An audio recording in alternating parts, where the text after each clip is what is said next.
Thank you. I want to thank Senator Cardin and the entire delegation for their leadership. They have been on this from the first moments. And as the Senator mentioned, and I'll say more about this in a moment, we'll be needing to work together to make sure that we render all of the support that is needed at the federal level. I want to recognize the leadership of Governor Moore, who was already wide awake and hard at work when I reached him in the middle of the night.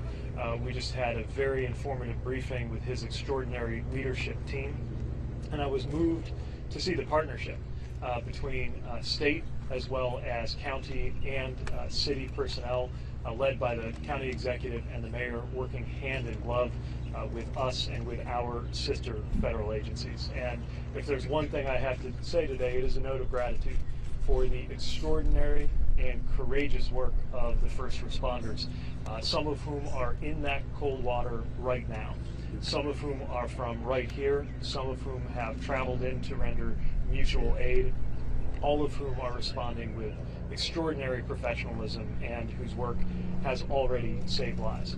And to those state, county, and local responders, I would add the extraordinary work of the United States Coast Guard. We should also recognize that this is an excruciating day for several families who went to bed last night having it be a normal night and woke up today to news that no one wants to receive. They are hoping and praying, and we are hoping and praying with them. We are all putting our arms around the community of Baltimore, and that is true for all of this country. I've even heard from counterparts as far away as the United Kingdom reaching out to express their support to the people of Baltimore. As has been mentioned, been in close contact with the governor, the mayor, county leadership, and the congressional delegation.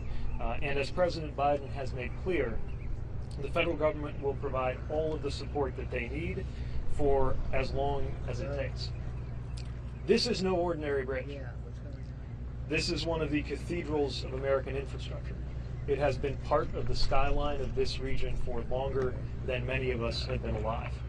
So the path to normalcy will not be easy. It will not be quick. It will not be inexpensive.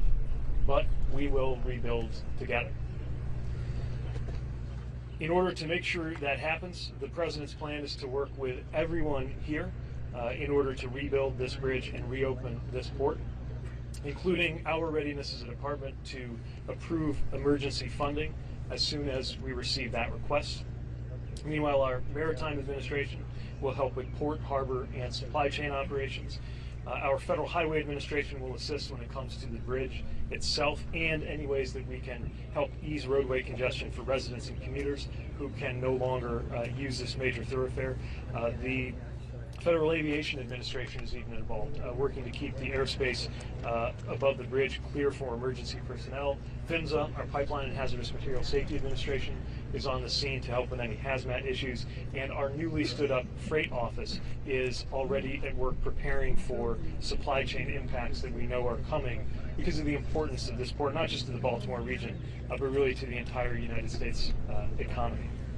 We're going to be working closely with the National Transportation Safety Board as they lead their independent investigation, and with the Coast Guard as they continue operations in the water. I've also spoken with Secretary Mayorkas, who's working to ensure that all DHS assets are integrated. So in many ways, our work is just beginning to rebuild this bridge and deal with impacts in the meantime, to reopen this port and deal with supply chain impacts in the meantime.